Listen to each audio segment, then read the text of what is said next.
If you guys love healthy, delicious, and incredibly refreshing, this is your episode.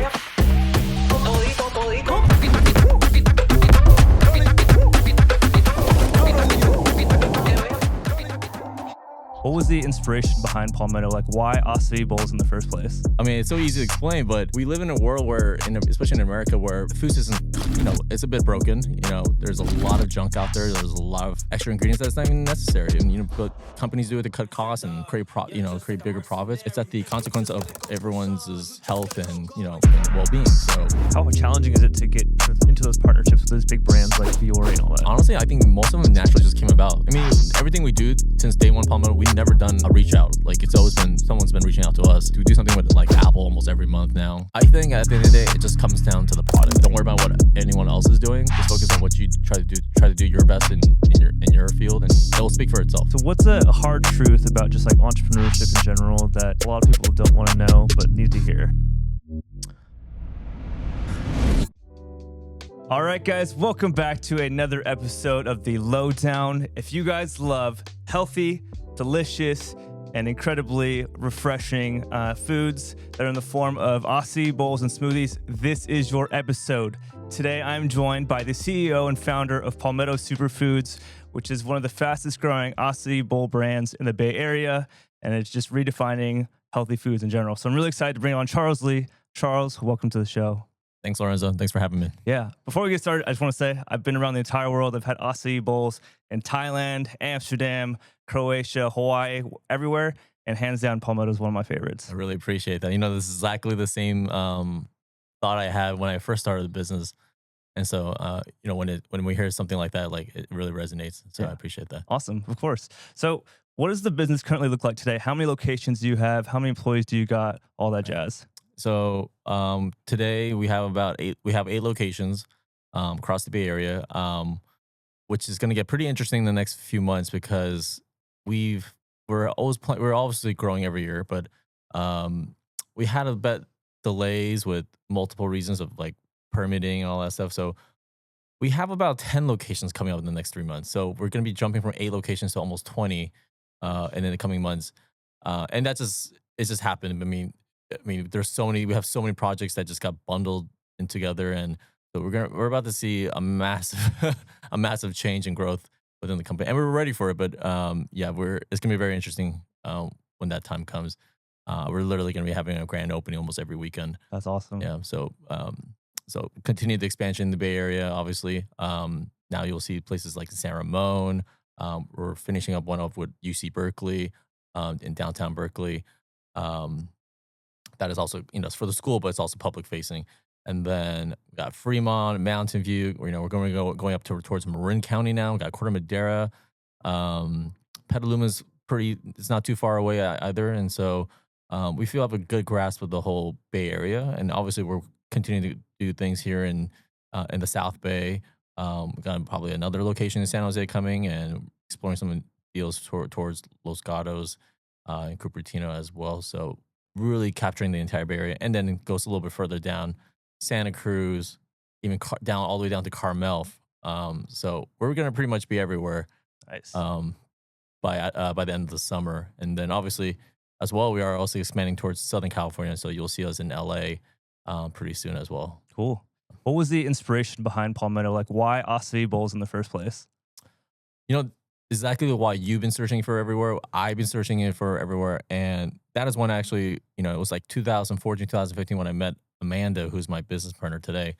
Her and her sister Thais ran amazing, and they still do. They have an amazing Brazilian cafe here in the city. And, I met them almost 10 years ago now. And I was doing a totally different business back then. I was in, I was in the sneaker business. I had retail stores, I had e-commerce, and my office was right by their cafe, and I went there every single day just because we're like in the outer skirts of the war. I mean, we're in the Fisherman's Wharf / outer skirts of North Beach, so it was either eating Italian every day or eating tourist trap seafood every day. So for me, naturally, I just went to that cafe every single day for lunch, and I just got drawn to their acai bowls. Like I just naturally had it every single day. I self-consciously just went there to get the acai bowl and didn't even think twice. And then one day I finally met Amanda. I was like, "Why is your acai so good?" And like, why do I not keep coming back? And she told me, you know, told me the process of how she does it compared to everyone else. Because it's just like you, I had it everywhere else, Hawaii, Florida, and those products are not bad, but and think at the time you think those are good, and then you realize you have this one, and it's just like totally game changer. So she told me the process. It's why today people love coming to Palmetto, and why it resonates so well. And again, customer self conscious just comes to Palmetto for the acai bowls. They don't even think twice, and it's because the acai you get is acai. Mm-hmm. I mean, it's so hard to like.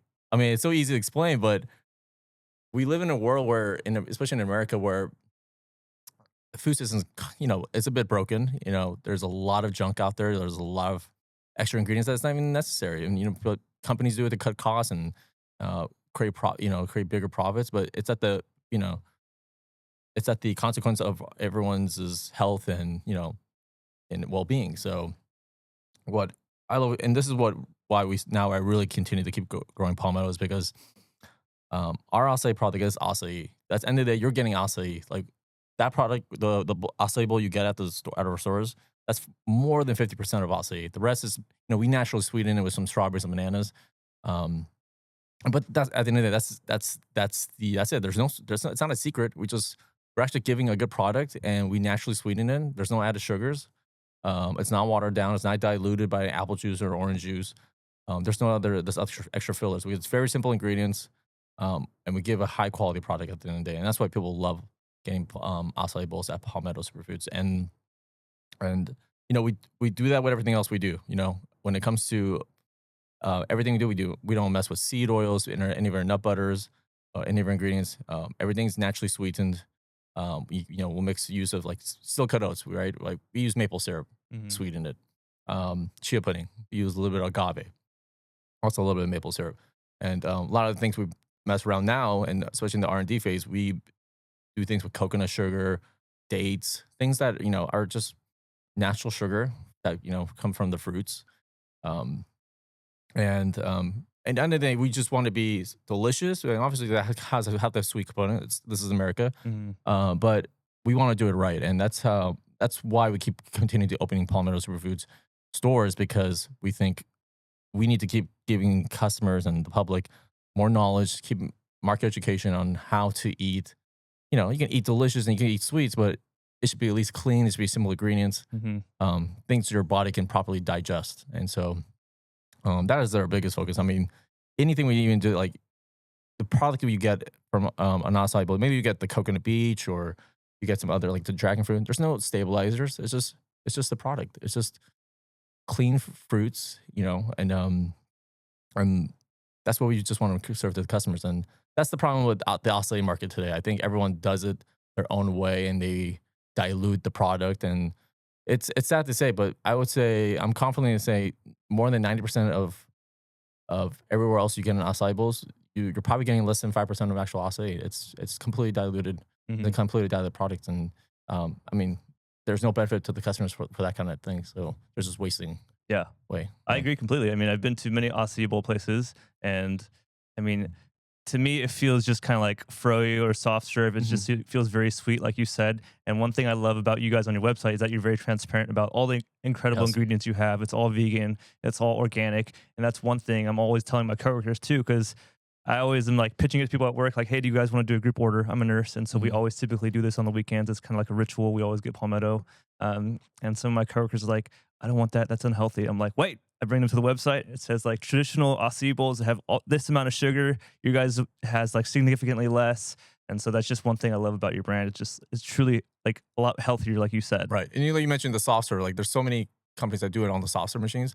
Those soft serve machines needs a lot of sugar. And we're Mhm. not talking about like maybe like throwing in some berries or something. Like it takes a lot of sugar to produce, get that, get that soft serve product. So I mean, I think we did the math, and if we looked at other companies that have their nutrition tracks, you're getting per serving, you're getting almost more than 60 grams of sugar, Mhm. and that's added sugar. Yeah, it's It's definitely a crazy. lot. It's crazy. Yeah.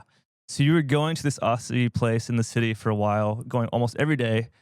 How long did it take you to go from the idea to the like opening the business?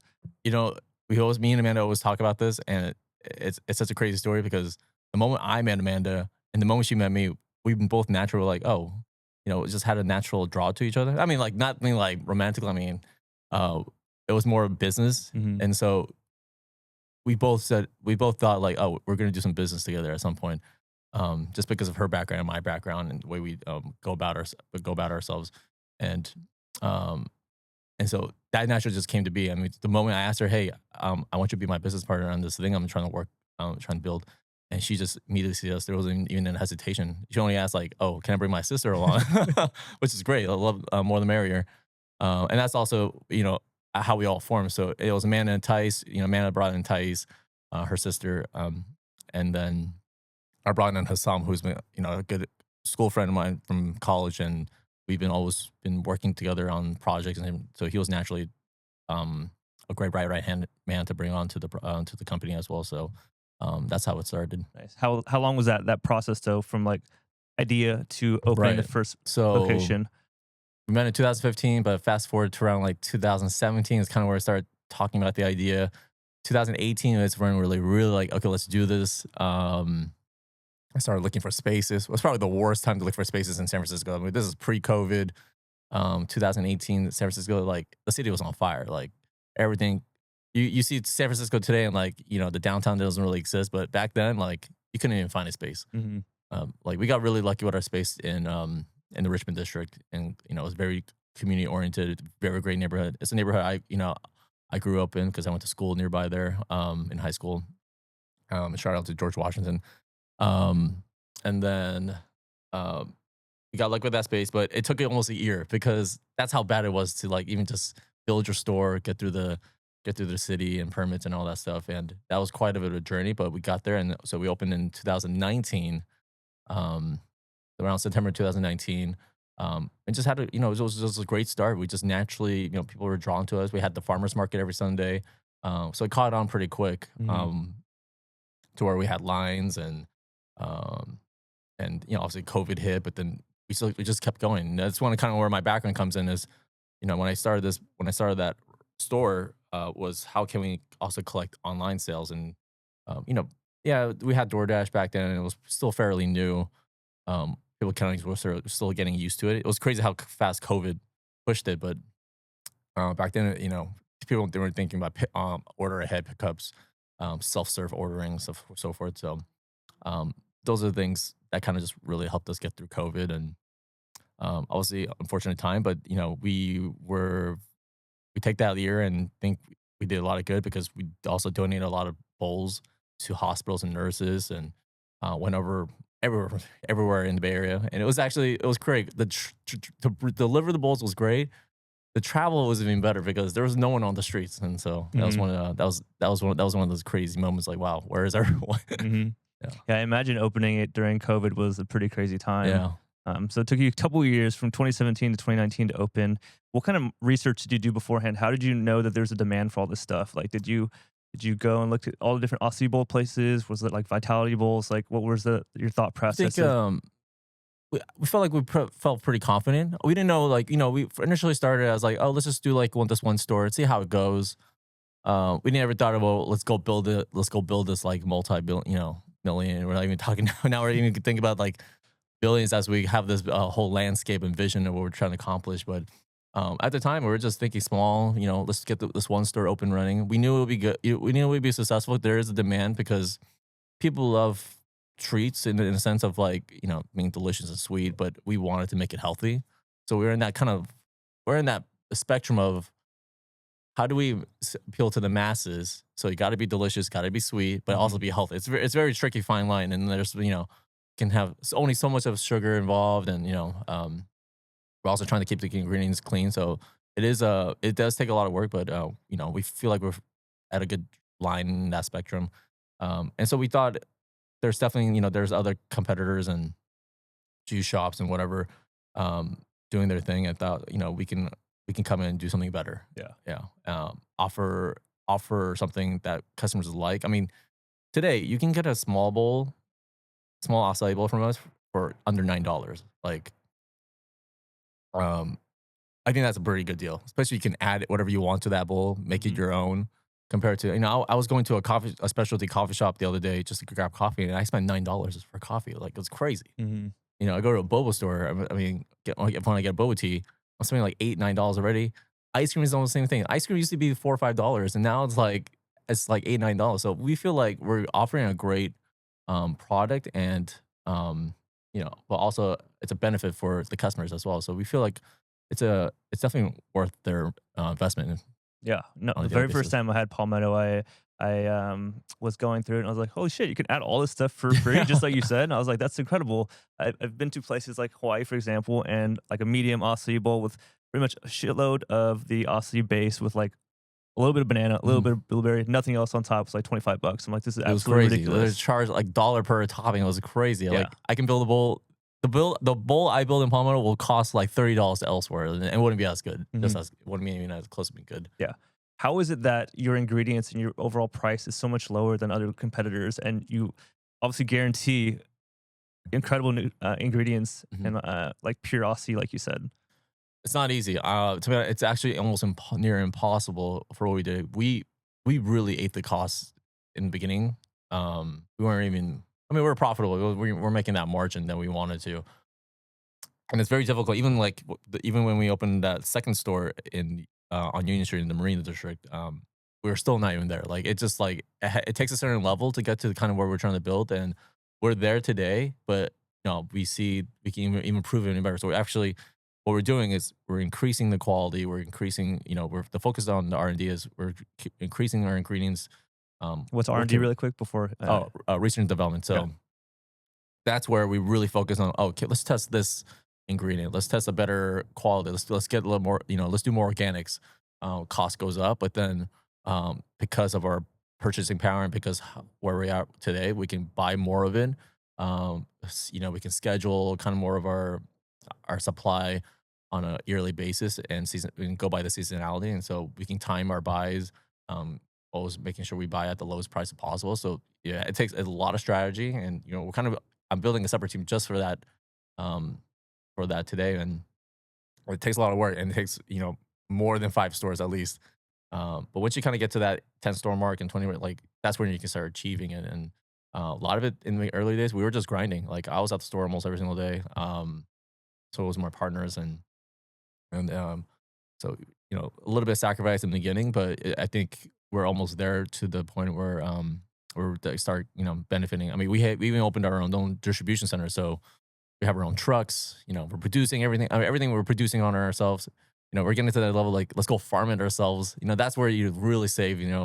And so because we do everything, and because there's not many middlemen involved. Obviously, we have great suppliers. We work with great farms, local farms, and all that all around the world. But it takes it takes a lot of effort and strategy. Mhm. Yeah. Have you faced any supply issues? Oh Especially yeah, like all the time, all the tariffs, time, tariffs or all the time. wherever Yes. it's imported from? Yes. Luckily, not too bad on the tariffs. Most of our stuff comes from South America.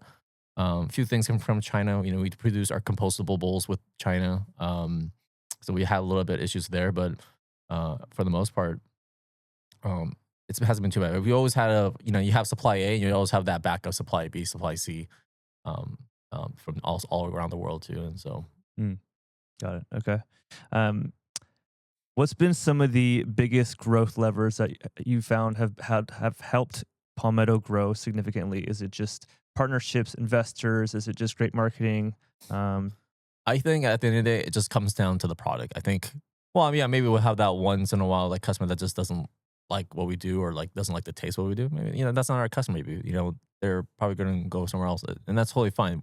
But our goal is to just appeal to everyone as much as possible. And I think that's the product. I think people love what we do. I think people love coming in because it tastes great. Also, it's affordable. They get all the health benefits for whatever they order. You're gonna get something out of it. Mhm. For yourself, and I think that's what it comes down to. Number one, and then number two, obviously on the marketing side, I think we've been doing really great building our brand. We work with a lot of people in different industries. So, I mean, one of the biggest ones is in fitness. So we work with top you know clothing companies like Alo, Lululemon, Fiore. It's been a great partner. Um, and then we have a great roster of influencers from foodies to, again, fitness, Mhm. collegiate athletes has been a big one that Hassam has been driving. Hassam does a lot of it on the creative and marketing side, and he's been a big push on that realm. And I think we resonate really well with the the the young 20s, and the people are entering the college or people are just entering the workforce, and they can all relate to our brand. And I think that's kind of been the biggest driver as well too. So Nice. yeah. How challenging is it to get into those partnerships with those big brands like Viore and all that? Like, do you just Honestly, I think most of them naturally just came about. I mean, everything we do since day one, Palmetto, we never done a reach out. Like it's always been someone's been reaching out to us. wow? Um, we don't even have. I mean, we just kind of start building our catering program.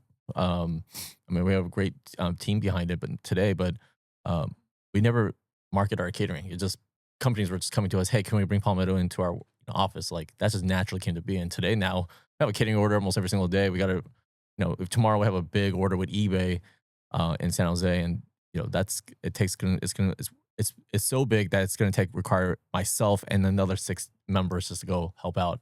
And so um, yeah, we have things like that. We do something with like Apple almost every month now. So those are the things it's just naturally occurs. We love when that happens. I mean, people naturally just reach out to us. Hey, we want to do something with Palmetto. We'd love to work with you. And so we just take advantage of the opportunities when it comes. Yeah, that's one thing I'm learning is when you really, really focus on making just an incredible product and focus on that, everything else falls into place. I think a lot of people they focus on the marketing thing beforehand or anything else before actually like building a great product. I think that's one of the bottlenecks that a lot of businesses Mhm. have. Oh yeah, absolutely. I think they focus on your product. Don't worry about what anyone else is doing. Just focus on what you try to do. Try to do your best in your field and your product, and I think it will speak for itself. Yeah, Mhm. obviously. So what did those early days look like? I mean, you said you're working back in the first store. I imagine before that even opened, you were taste testing in your kitchen with a bunch of families and friends. Like, what did those early days like really look like? Oh man, early days was a grind. I mean, we were trying to figure out how to make the best. I mean, we would do a great acai probably, but then we wanted to do the other flavors, like coconut bridge you see today, the dragon fruit. Things that like early back then. We wanted to do a great matcha product. Like Mhm. we were testing out different matcha products. Like they're all bad, and like with the one supplier that was giving it that were initially started with the matcha product, I was like, I don't even know if this is a real matcha. That's one of those like, things. Like I can't believe they can't even make a healthy matcha product here. Uh-huh. So it drove me nuts. And we actually went to Japan and actually sourced one of the best matchas in Uji in Kyoto. Um, and brought it back. And so those are the things we do now. Like we really just go direct to the source and like get me the best of the best. What's it gonna cost? How can we get a discount? How can we work together? And that's what we do. That's one of the funnest parts of my jobs now. Like I I was just in Japan and was just sourcing some of the best matcha. Now I got also a deal where to bring Japanese strawberries into the US. So that's something you'll see in Palmetto soon, like where we're gonna start incorporating Japanese strawberries, and Japanese strawberries are just supremely better than anywhere else. Mhm. So any other strawberries. So we're excited to bring that to the customers. Yeah. That's what excites me. I want to bring what excites me is probably gonna excite the customer, and that's what I try to do for everyone. Yeah, well, your passion really, really shows, and I'm Yeah. really excited to see everything that's going on. Can you talk about the decision to expand to multiple locations? Like, how long did you have the very first one before you became really profitable, Right. where you started to expand?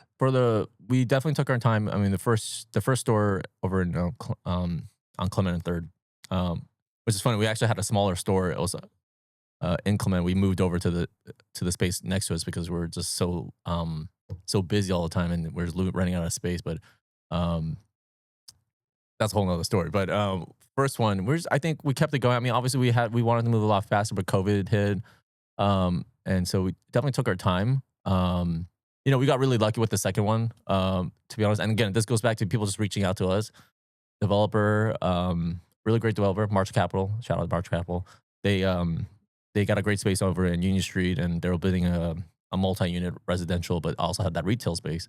And they helped a lot. They helped out a lot. They brought their whole team just to help us get that second store up and running. So kudos to them. I mean, I think without them, it would have been really hard to jump from that 1 to 2 store. Hmm. And even then, it was really stressful. So, um, but then after the second one, it just snowballed. I think unfortunately COVID happened and a lot of small businesses closed, but that's kind of where we kind of took, you know, took advantage of the situation. And, it was very hard for landlords to find, new tenants. And well, there was a lot of spaces that were left behind. And so, um, Berlin game that used to be a frozen yogurt shop. And so, I mean, we just came in and just did a one month rehab and got the space open. The same thing that happened with Palo Alto and Town and Country. Same thing happened in Santana Row. We took we took the small space, but they were all second generation, so they didn't need a lot of work. I think Palo Alto was the best one because we took over that space and we flipped it in 2 weeks. I think I spent less than $30,000 to get that running. So this is a good story to tell because sometimes you don't need a lot of money. You got a business idea and you have only a little bit of cash but you find the right space and you probably can get your business up and running. So that's we got really lucky for the first 5. Nice. Yeah. How long did it take though from going from that first one to the second one? Were you guys operating that first one for like a year or two? Or Yeah, that was about 2 years. Okay. Yeah, I'd say we got 2019 under belt, like partially 2019, and then all of 2020, and then 2021 is when we started moving towards the second location. Got it. How do you approach like different locations and market analysis, like when you're deciding where to open up a new place? Early days was like, oh, we got to be in Palo Alto. We got to be in downtown Berlin. Oh, we got to be in Santana Row for San Jose. So that was kind of the mindset. Like you just knew like you have to be there because you just go on a random weekend or a random weekday. It's filled. The people, the crowds there, the people's there. So you just know from just the feeling. Now today is totally different. Now we really look into like what's the demographic, what it gets harder because we pretty much are in all the great spaces here in the Bay Area. Mm-hmm. You're talking Broadway, Walnut Creek. Soon we're gonna be in City Center, Bishop Ranch, in San Ramon. We're taking some really trophy A locations, and now it's the harder part in the Bay Area, right? Like where else can we open? And it's not gonna be the Santana Rows. It's not gonna be these high traffic malls or anything. So we have to do our due diligence and really focus on demographics. What's the data telling it? What's the median income? Look at where are they nearby hospitals? Where are they nearby schools? What is the fitness? How does the fitness shake out? Where's the studios and so forth? So a lot of times we like to follow what other people are doing. So we look at some of the best fitness studios are doing, and we look at some of the similar concepts, not in our not in our realm, but like it's in the healthier, better for you kind of markets, and see what they're doing and where they open and see if they're successful. So we always follow that, and also we can request to see what the comparable sales looks like. So if you feel pretty confident, then we should usually pull the trigger too. Yeah, one interesting thing I heard one time was follow the Chick-fil-A or Whole Foods approach. And so Chick-fil-A and Whole Foods obviously have millions and millions of dollars. They have huge teams that do all of this market analysis. And so just look at the locations where those two are, and then I think you'll have a lot of success. Exactly. That's funny. It's very similar. Yeah. How do you ensure that there's good consistency in product and customer experience across like all these different locations? And I think that's a good question. That goes back to just really maintaining what we do. And I think that goes back to why we want to just do everything ourselves. I mean, we couldn't outsource all this stuff, and we can have third parties and suppliers or middlemen. But in the end of the day, we want to produce saucy. We want to produce all the other flavors. And that all starts in our production and also distribution centers. So that's what we took that on. That's a huge cost. I mean, that's something we have to develop on our own, and it's not an easy task. And the easy way is just to have someone else do it. But we don't like anything easy. We like everything do it the hard way. We want to earn it. Mm-hmm. I hope that kind of speaks to what the product at the end of the day. But yeah, that's what really we're trying to build our own ecosystem from farm to table. It really is a farm to table concept, but from how it farms to how we harvest it to how we produce it to now the distribution, how it gets to the stores. It's all us.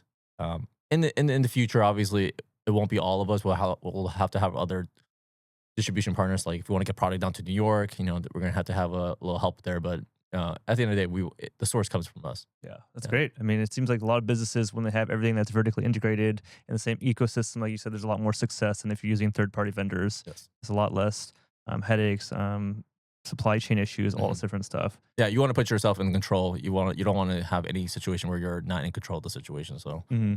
that's why we look at it. What's some of the biggest challenges you faced so far, whether it be in the early stages, scaling up? It's always it's still the same since I opened the first store. Was in the process of opening the first store. It's still construction. I hate it. The planning and construction, dealing with the city. Every single county is different. There's so much rules, and everyone's a little different. Everyone's got, they'll have a comment. You satisfy the comment, they're gonna send you another comment. Hmm. Those are the things that really slows us down. Luckily now we have a great team. We have a great architect and a general contractor team that helps facilitate. We have actually two different teams, one based here and now another one based in Southern California. That really helps with just making sure I can just sleep at night. I don't deal with those problems.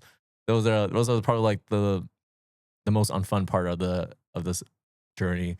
I don't have any joy in it, but luckily there's professionals and experts that are a lot way better than me Hmm. in that field when it comes to planning and construction. So lots smoother today, but you also see why there's been a logjam of what we're facing, this logjam of store openings is because of the situation we've faced for the past few months, which is just delays. And now it's going to get smoother, but yeah, we have a pretty big task on our hands this summer. It's going to be a busy summer, and then it's going to be now dealing with all these openings. So Yeah. Construction and permitting always sucks. I'm yes. doing 2 flips right now, and I'm dealing with a lot of issues. Oh yeah, on the residential, it's nothing. It's the same thing. It's the same thing. Yeah.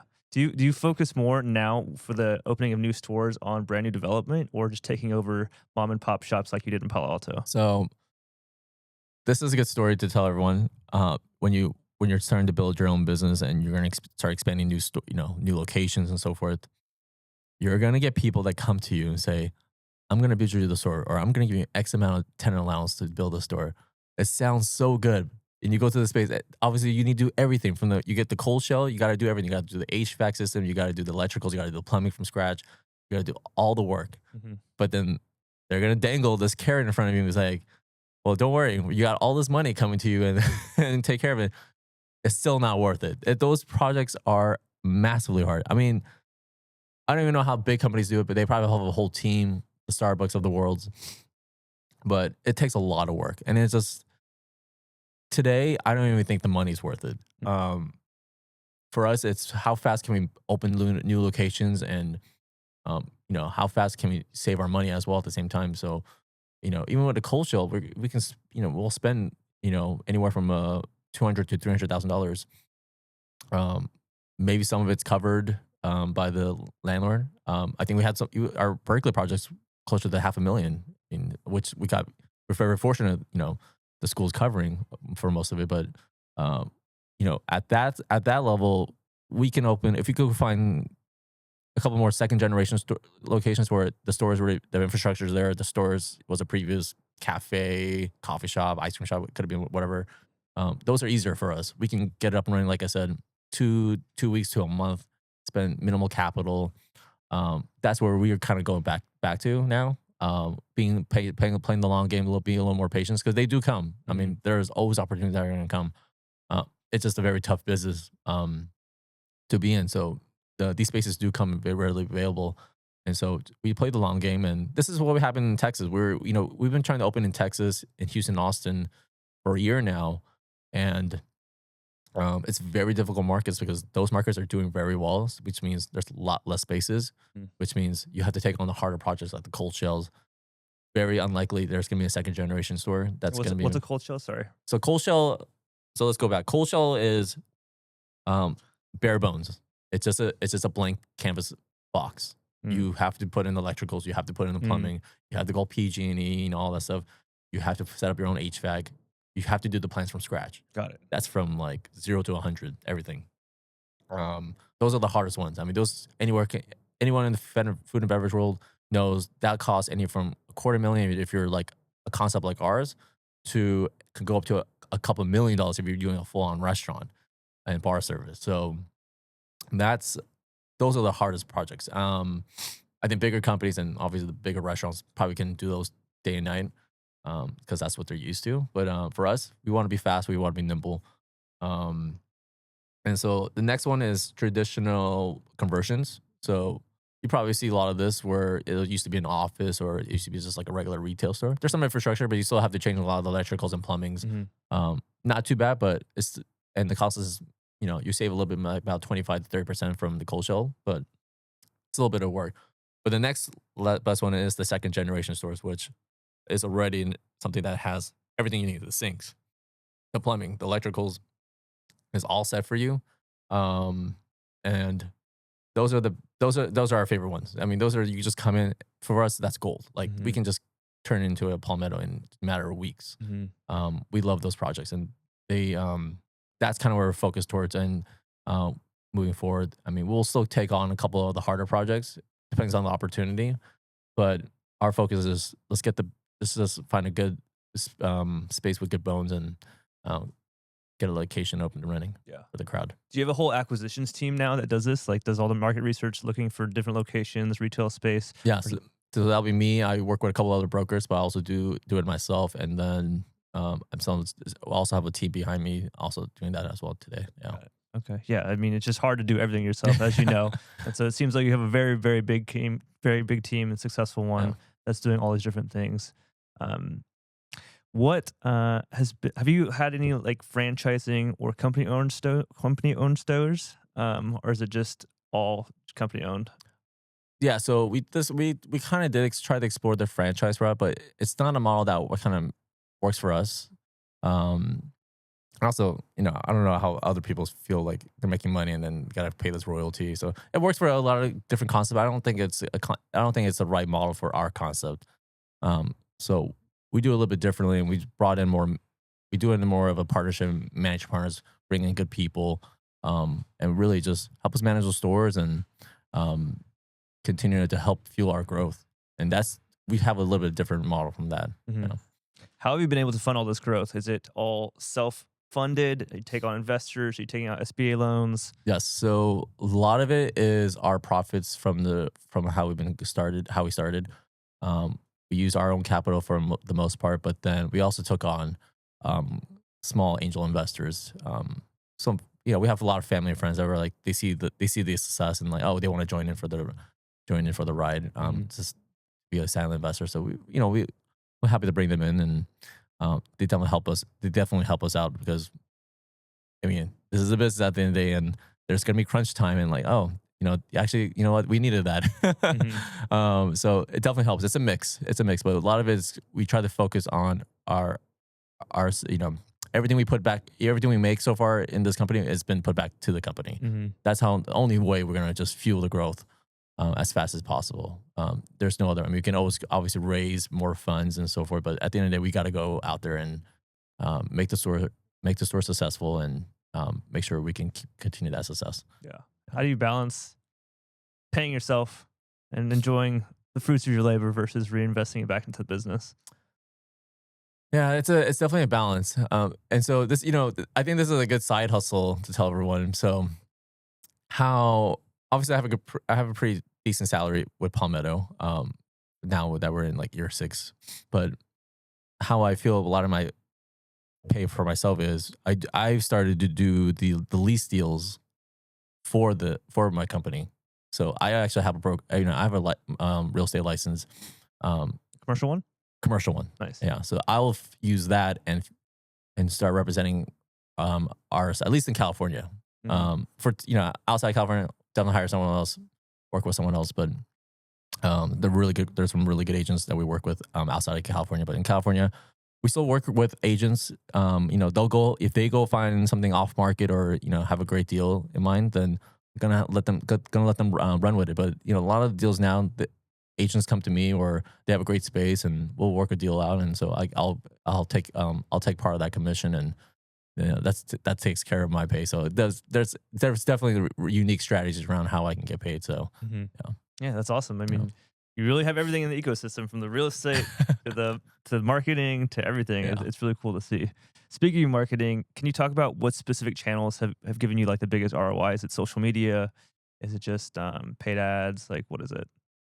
The biggest one, and I want to tell everyone that have their own small business is it's Google. Google is king. Like PPC. yes, that and Google Ads, they really boost. They did definitely give you a boost when it comes to sales. I think that we've seen the way we do it, a 25% boost on a daily basis. So it definitely helps to get the especially get your just brand your store out. That's the fastest one of the fastest ways possible. Mm-hmm. What kind of marketing channels did you do early on? Was it still Google, or did you just, I think, word of mouth? Mostly, I think a big deal of it is from social media, word of mouth. Obviously, TikTok's been a big boost. So it's a accumulation of things. Obviously, social media and then Google for us. Mm, Yeah. got it. What's your leadership philosophy as you've grown from like working in the business to working in the business to working on the business, becoming like this big CEO and stepping away from doing all the day-to-day things? Right. I mean, it's still to this day, I still review everyone's resumes. Like we have over 300, almost 300 part-time employees, and we get so many inquiries. I mean, I think one of the crazy one was we're opening a store in Corte Madera in Marin County, and we put the job listing up, and in 2 weeks, I kid you not, we have 500 applicants. Damn. I was shocked. I was like, I mean, we have a pretty decent sized pool for every single location we've done, but that was the one I was like, whoa, that was kind of like that was a big shock for us. And then and so our managers was like, you gotta shut it down. You gotta shut out the listing. We have too many applicants. So that was a funny one. I had to go and pause that one. But today, a lot of I still like try to get involved in every little thing possible. But yeah, today we just have a bigger team, better team. From me, Hassam, Thais, Amanda, but also we have a great set of general managers. We have marketing managers, we have great store managers, great assistant managers, shift leaders. Now we kind of have a little bit more of a structure. So when a new team member gets on board, they have a direct report to to a manager or a GM, and not so much myself anymore. But it's crazy. I mean, I still try to learn everyone's names and try to see who they are, and I still love doing that. I still love meeting our employees, and for me, what's crazy. This is a crazy story, but the way we hired before was we never actually physically interviewed anyone in the past. For me to keep moving fast and get these stores open and keep hiring as many people was just to analyze the resume. Like before bed, I would just be looking at the resume and see if this candidate would be good or not. And it worked. Like I think we had like almost like a 99% success rate. Like we just if they have a good resume and they have a good application, like you don't even need to interview. Your interview is going to come when you come in for the first 2 weeks, and can you do the job or not? Like it's a fight or flight, because we get really busy. And so for us in the early days, it was just really a lot of time waster. If I had to go interview a bunch of them one by one. So a lot of them was just like, hey, your resume looks great, you're hired. I think a lot of people were like, a lot of kids were shocked. We're like, oh, okay. And they'll show up day one. But that was our method. And that's how I found, my GM of South Bay today, Twee. I mean, she was an assistant manager for another juice shop, and I saw her applicant. I was like, that was the time I was just starting to open Santana Row, San Jose, and I needed a good manager. Because we were all still based up in, San Francisco, Burlingame side. So I need someone really solid down here. And so I saw her resume and was just like, this is the person. I never met this person. I had a few email exchanges, and I was like, and I just knew it. And then I finally met her, and I was like, yep. And today she's our general manager for the South Bay. So things like that, you just kind of get a good feeling for. And so while today I try to get a hand on a little bit of everything I do, but I really rely on my team now. I have we just brought in a whole HR manager. We have a financial analysis as well. And so trying to build our teams. And the crazy thing about those two, our HR manager, was she came in and was just applying to be a regular part-time member at the store. But I saw her resume. I was like, you have 5 years background of HR. Like I'm not, we actually need some HR support. So we put her in HR instead of store. And now she's going to be our HR manager. So things like that. We just, this is why I still need to see a little bit of everything, because I can catch those things. Otherwise, one of my hiring one of our managers would just probably just put her on at the store, and then she would have quit like probably 2 or 3 months later. Mm-hmm. So those are the things we want to give. I still want a spot. And our financial analyst, like, she came from like a big, she comes from a big public traded company, and she just reached out to me on LinkedIn like, hey, are you guys hiring? Because she just loves the product and she loves she believes in the company. I was like, I met with her and I was like, yeah, I'll give you a shot. And so she brings that expertise to our company too. So a lot of it's just been serendipity and just opportunities. Again, people just naturally come to you. Yeah. I love that your team is just growing so much. And I love the one thing you said, that you really try and get to know every single person's name. I think that's one thing that's really Yeah. important. It's just really connecting with everyone from high team all the way down to the workers in the store. Mhm. I think that just really goes to show that every single person on the team is important. And I think making everyone feel like they're valued. And one thing I saw on your website I'd really love too is you guys do like trips to Disneyland, all kinds of like sporting events and all Yes. stuff with teams. I think that's a great way to also retain employees in Right. this like high turnover industry. Right. Yeah. Every year we reward a couple of people to go. The big prizes like a trip to Disneyland, flights, hotel. Um, that's been a big one. And then obviously we do a lot of team events as well. And also reward our best of the best to go to the Warriors games. It could be a 49er game. And so we love doing that for our employees, because if we get back to our employees, they'll pay tenfold at the Mhm. store, and they'll work harder, and we appreciate that as well. Mm-hmm. Yeah. Love that. So what's a hard truth about just like entrepreneurship in general that a lot of people don't want to know but need to hear? It's definitely different from a 9 to 5. And I'm someone that's always done my own thing. Like, I actually had to force myself to go work at 9 to 5 one time. My wife told me, "Why don't you just try a 9 to 5 one time?" And so I did, Mm-hmm. and I met great people there, and like I loved it. But I knew at the end of the day, yeah, this is definitely not me. This is not for me. So yeah, I kind of have to decide like what's your comfortability. And so maybe you are just comfortable with just having that 9 to 5. You have that secure job, and you work for there's a lot of people involved, and you work for people. But for me, it was never that. And what is probably hard today in what we do on a daily basis, to me, it's just life. Like, you just take it as it is. And yeah, you're gonna face a lot of problems. You're gonna face a lot of obstacles, but you just get through it. You solve the problem. At the end of the day, entrepreneurship, it really comes down to, are you a problem solver or not? Are you able to execute? I would say I'm not a great execution person, but I'm a good problem solver, and I know how to delegate now. I have a lot of great other people that can just execute even flawlessly on my behalf. Mm-hmm. Just because my head's in so many different places, it's hard for me just to do it. But now I can tell, hey, can you do this? This is the plan. This is the vision, and they'll run with it. So that's kind of like part of where it comes to that leadership, entrepreneurship, building a great team. I think that's number one. You have to build a great team. Now I'm so trusted, like, we can open anywhere, because our one of our skills is we can build a great team. We'll develop that team. We've done it at every single location. Some has been more challenging than the others, but at the end of the day, we've succeeded, and it's all about building a great team. So I think you just got to be used to this certain lifestyle and the way the work style, because for me, work never ends. Like, it's 24/7. I'm working. I mean, I could be on vacation. I was in Asia from October to January, and I was still getting things done. It doesn't matter. Like, I'm always going to take meetings. I'll take a meeting at 2 a.m. over there to satisfy the time here, and it doesn't matter. Like, the work never ends. It's just part of your lifestyle. It's part of who you are. So it's just you just go about it. It's ingrained in you. Yeah. So just to sum it all up, just know that this is a grind. Never stops, but you got to be aware of that. Building a great team, being able to delegate, and just being a problem solver, because problems are inevitable, and things are going to keep happening. But it's your ability to just move past those problems, learn from them, and move forward. Yeah, enjoy the ride. Enjoy the ride. There's nothing. You're always this is the fun part of the journey, right? Who knows when you get to. For me, I don't even know what that is. What is that end goal, right? Yeah, maybe to go public, be a public traded company, go have an IPO, or grow to be like 500 stores, whatever.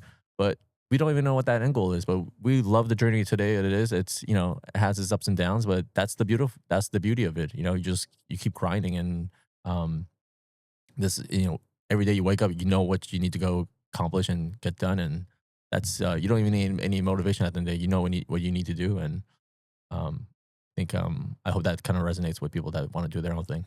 Totally. I know that you have 2 young kids. How do you balance being like a father while also being this incredible CEO and leader? Like, is there specific things that you do on daily? Like, do you block specific times? Do you have like non-negotiable days that you only spend with your family? It's I would say it's just pure madness. I mean, anyone with kids know now is just I honestly don't know how people do it. I mean, I have 2 kids. I don't know how people do it with 3 or 4 now. Like to me, I look back and wow, 1 kid was actually pretty easy. 2 is like it's definitely a grind, and it makes your life more challenging, but it's also more you know it's more fulfilling. I work even harder today than I did 5 years ago because I have children now. I got children to take care of. I want the best of the best for them, like any parent for their kids. And it's the same thing that goes back to Palmetto, right? I give my kids Palmetto, and I feel 100% giving my anything in Palmetto's menu. I'm happy to give to my kids.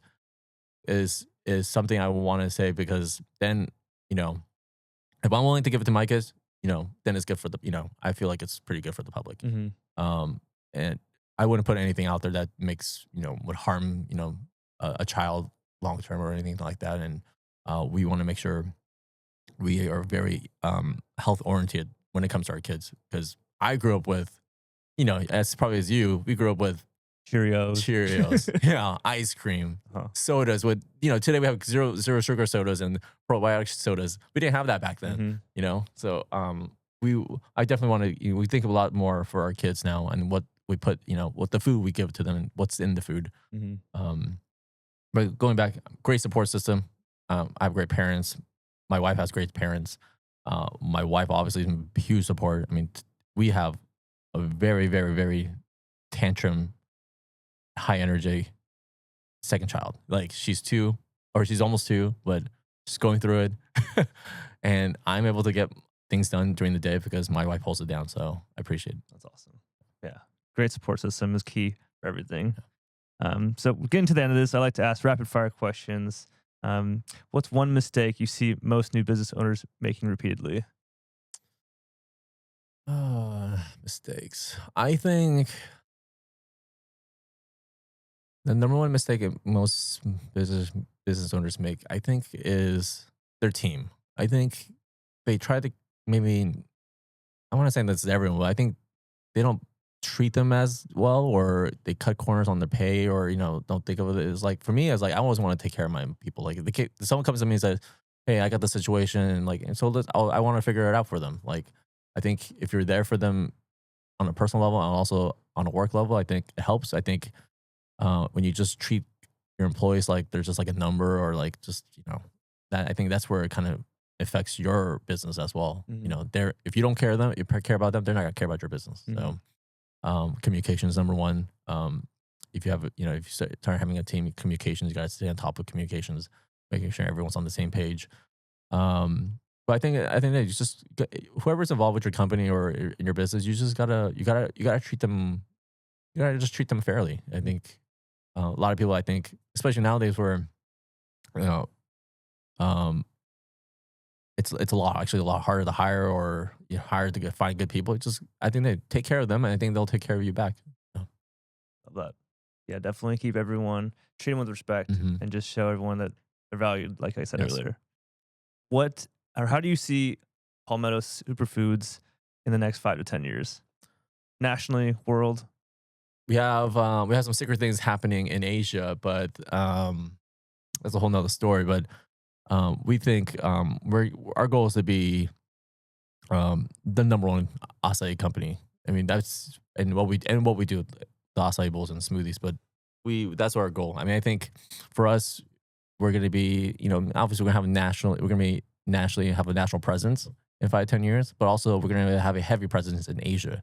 My focus is towards Asia right now.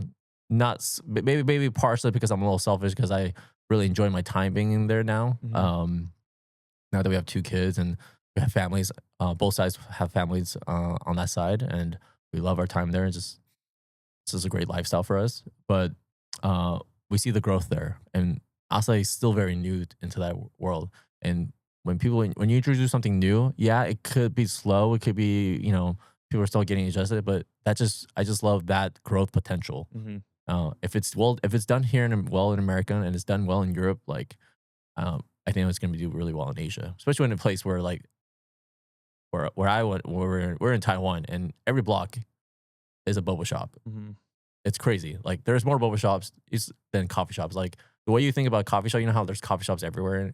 Like it's exactly that in Taiwan, and there's boba shops everywhere. So I think you're just being differentiated from that is going to be a winner. And I think and I think there's going to be a true demand as we start expanding towards Asia too. Yeah. And so many people ask you, oh, why aren't you going towards Europe? Well, I just think, Europe, we're going to have the same trouble we have in America. Is we have a lot of competitors. There's a lot of, it's a really healthy market on both ends. I think we got to introduce it to Asia first. Mm. Yeah. And this goes back to you being a problem solver and just recognizing that in Asia, there's all these boba shops, no Açaí places. Yes. So instead of going to Europe, you're going to Asia. Yes.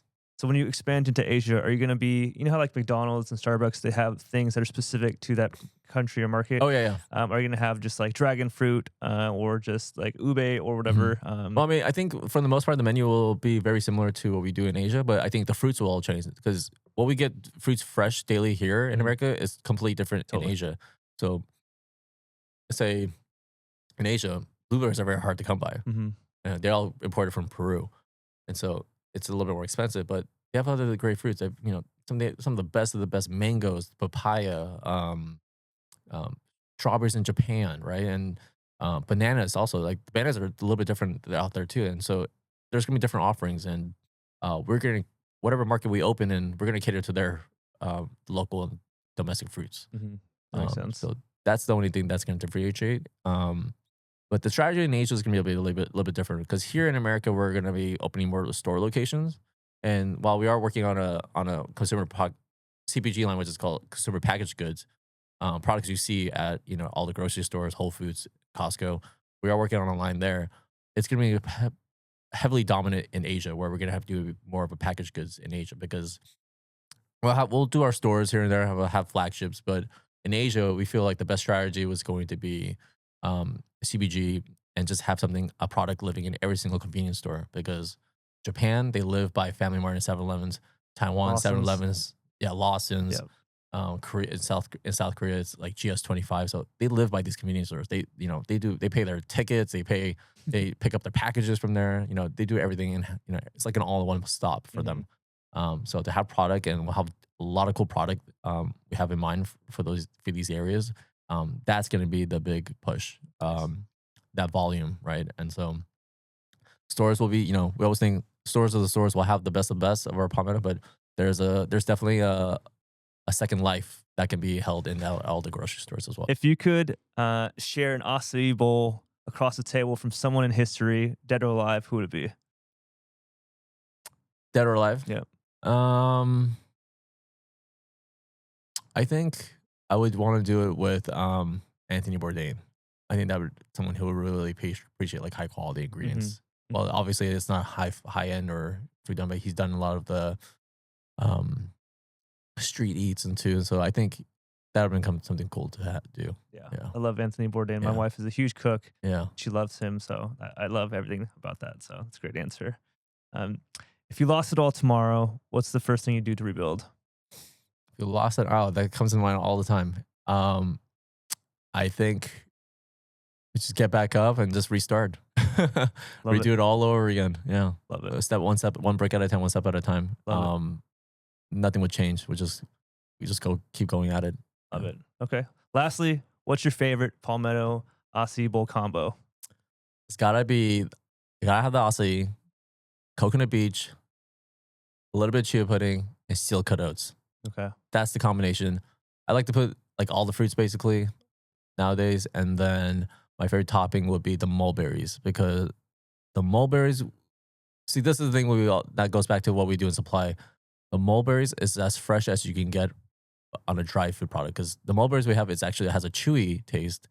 A lot of the mulberries the other people get it just cracks and like it's just very crunchy and like it doesn't taste that good. There's no really flavor to it. But what we run some of the freshest from Turkey. So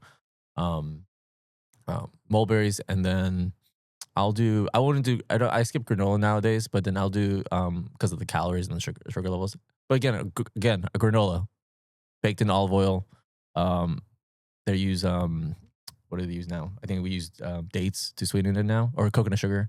Um, but still, it's still a great product. But yeah, if you want to cut some sugar and cut some of the calories, I skip the granola and just do mulberries and a bunch of nuts.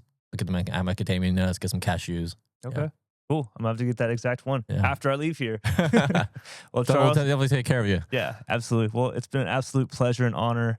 Really, really excited to see all the success and everything that you're gonna build in the future. Can't wait to have you back on a couple of years once you're expanded to Asia and other parts nationally. So yeah, it's been an honor. If people want to connect with you, what's the best way for them to do so?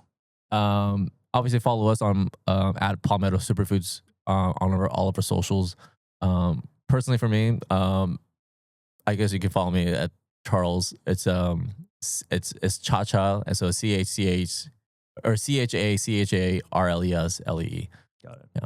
All right, everyone. Well, I hope you guys found value in today's show. As always, keep going, keep taking action. We'll see you on the next one. Peace.